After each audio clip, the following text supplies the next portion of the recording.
Sorry about that. Hello. Hello. Are you introducing? It's time for more of the Ice Monster. We are pootling, are we? Oh no. Oh, I thought we'd lost a bookmark. yeah. It's okay. Do you remember what happened last time? No, because... Gripped, aren't you? Gripped with it. So gripped you've forgotten. Wooly got shot. Oh, yeah, by the musket thing. Yeah. And Elsie climbed up the top of the rigging. Oh, she... Held up something metal. She held up the metal and then lightning struck it and then she was electrocuted. That's what happened. Yeah, that's it. Chapter 66. Chapter 66, kids. Come on. Have you ever read a book with 66 chapters in it before? We're on 58 on that one. Yeah, no, but you're on 66 on that one. This is the other one that Fred is reading. Treasure Island. I appreciate all of this stuff's back to front because I'm using the flippy camera. Anyway, it's the only way I can do it. Okay, a watery grave. The bolt of lightning passed through the girl and shot down the metal chain. The anchor had been pushed against the lifeless creature's chest, and now it delivered a thump of electricity to Wooly's heart. Dumph! Elsie slumped to her knees and at the highest point of the ship, and the mammoth's legs twitched. One eye opened, then another. "She's alive!" shouted Dotty. "Do you hear me, Elsie? She's alive! Elsie!" As thunder and lightning boomed around them, Dotty and Titch looked up at the crow's nest. "No!" screamed Dotty when she saw the girl slumped over the side, lifeless. You look after Wooly," cried Titch as he began climbing the rigging. The boat was now swinging wildly from side to side, and the higher he scrabbled, the more he felt he was going to be tossed into a watery grave. Eventually he reached the crow's nest. Elsie was now lying motionless on the floor. "Elsie! Elsie!" he cried, but there was no response. Titch scooped her up in his arms, put her over his shoulder. Then he made the hazardous climb down the rigging and laid her out on the deck of the ship. Elsie's face was blackened, and despite the rain, her hair and clothes were smoking. It seemed that the electric bolt, which had given the mammoth life, had taken life away from the girl. On seeing her friend laid out like this, Wooly scrambled over to her. First, the mammoth tried to rock her friend awake with his foot. Elsie just flopped from side to side. Next, she licked the girl's face with her tongue. Ooh. A white streak appeared on her skin. Dotty burst into floods of tears and held Elsie's lifeless body close to hers. "No! No! Please!" Titch put his arms around her. "I think she's left us." Chapter 67. Heads bowed. The pensioners stood around the body with their heads bowed and their hats held close to their chests. All was quiet and still on the deck of the Victory. However, the mammoth was not giving up on her friend. Woo! To everyone's surprise, Wooly placed her trunk over the girl's nose and mouth and blew air into her. "What's the beast doing?" said the Admiral as he tried to keep steering the Victory through the storm. "I think she's trying to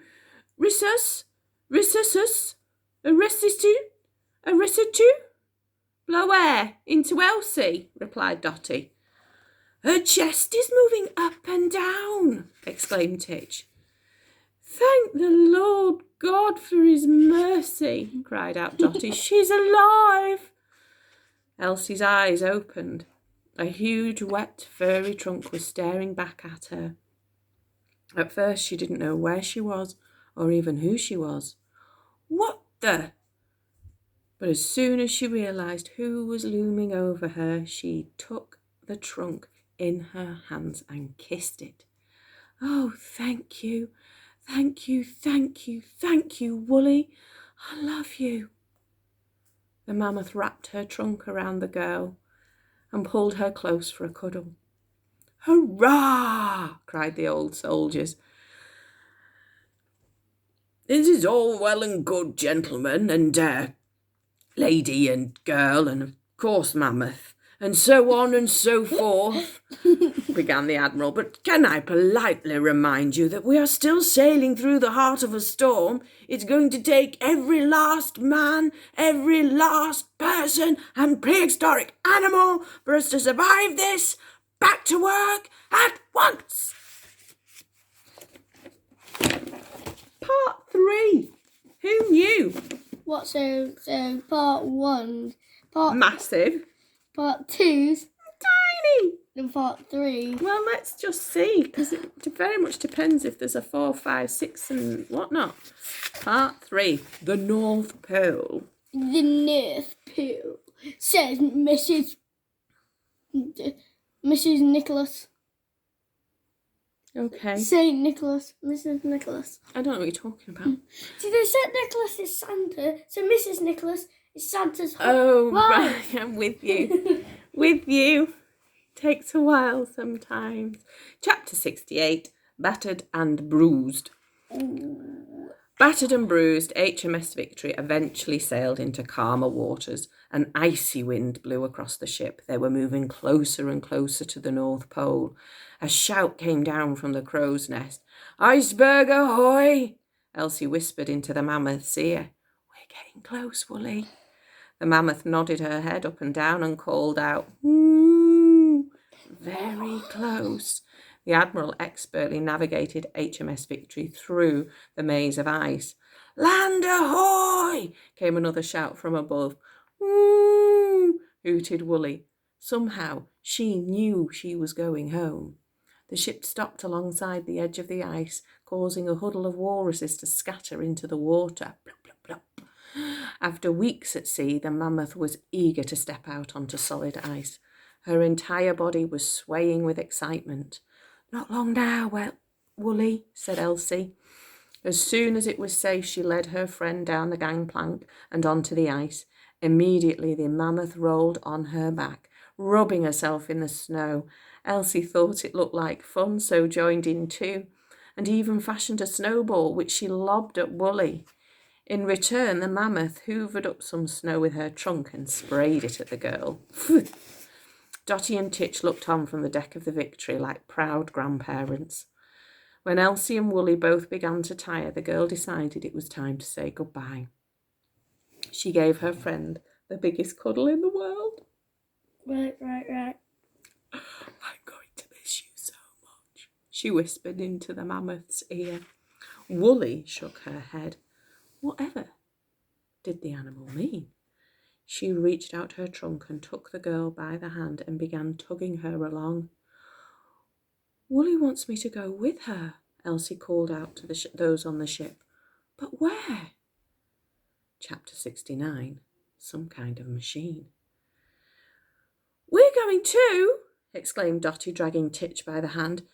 Do we have to? I'm freezing," he moaned. "Come on!" The lady dragged her beloved off the ship and onto the ice. "Wait there, please," Dotty called back to the Admiral. "We're going straight back to London," replied the Admiral sarcastically, "but seeing as you ask, we'll wait." "Thank you kindly." Wooly led her 3 friends across the ice, and soon they had lost sight of the Victory.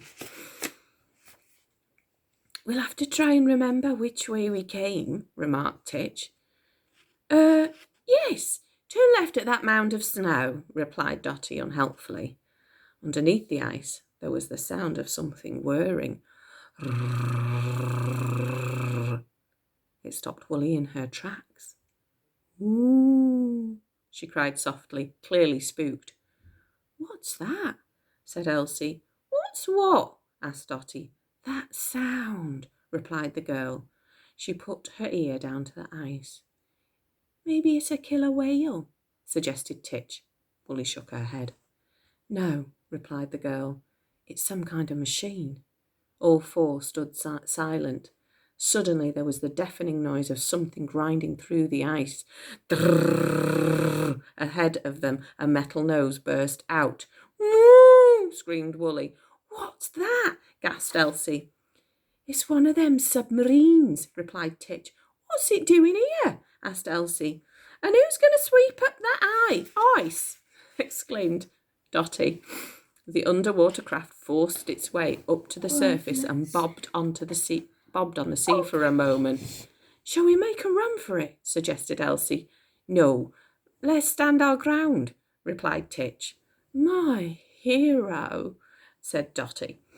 A hatch opened on the top of the submarine, and a pith helmet emerged, followed by a gnarled face, which seemed to have been burnt in an explosion.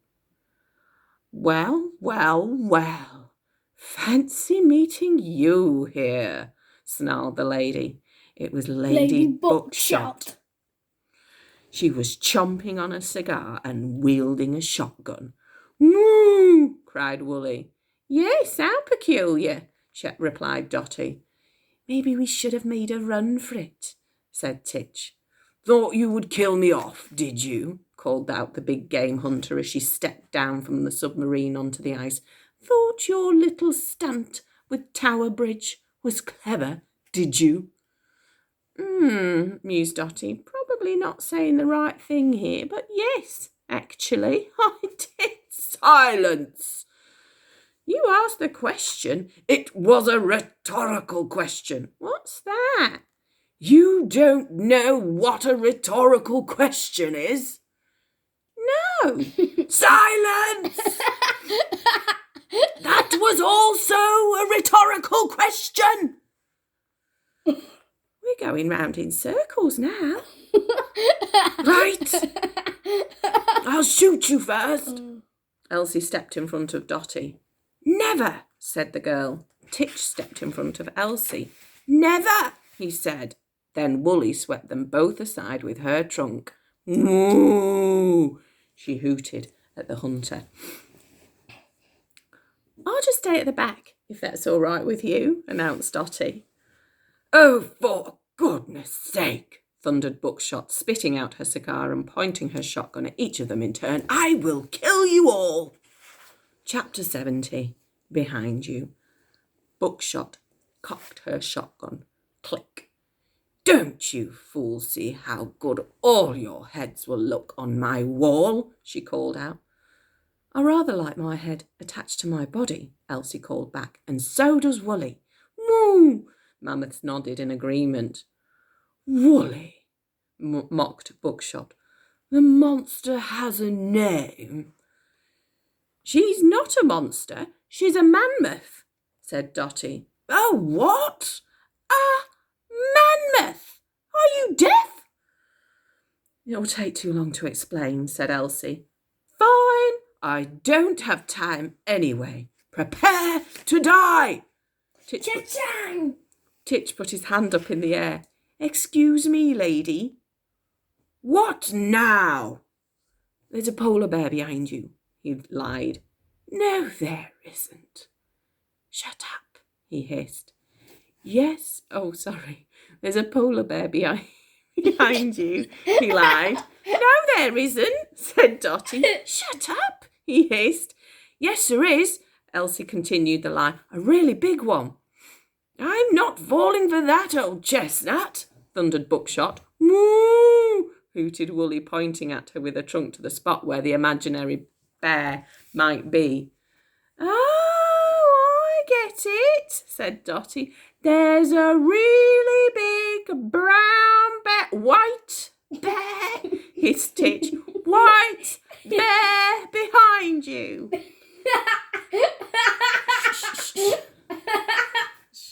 I can't calm down.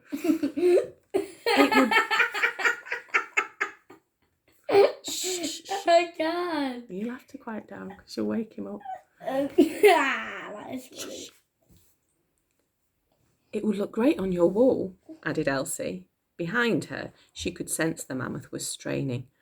"What are you doing, Woolly?" whispered Elsie. The mammoth had shut her eyes tight in concentration. Finally, it came. a bottom burp.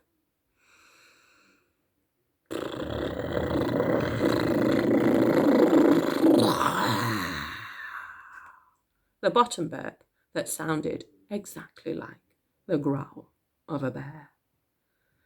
The noise made Buckshot turn around and look. It gave the gang of four just enough time to rush at her. Titch rugby tackled her and she fell into the ice. Thump! Ah! Dotty sat on her and so she was trapped. Get off me, you peasant! Next, Elsie snatched the shotgun from her and threw it as far away as she could so that it landed in deep snow. Give me that back! Last, Woolly lolloped forward and with her trunk grabbed the lady by the ankle. What are you doing, you beast? Guessing what was to come, Elsie helped Dotty off Buckshot. Then Woolly dangled her would-be killer in the air.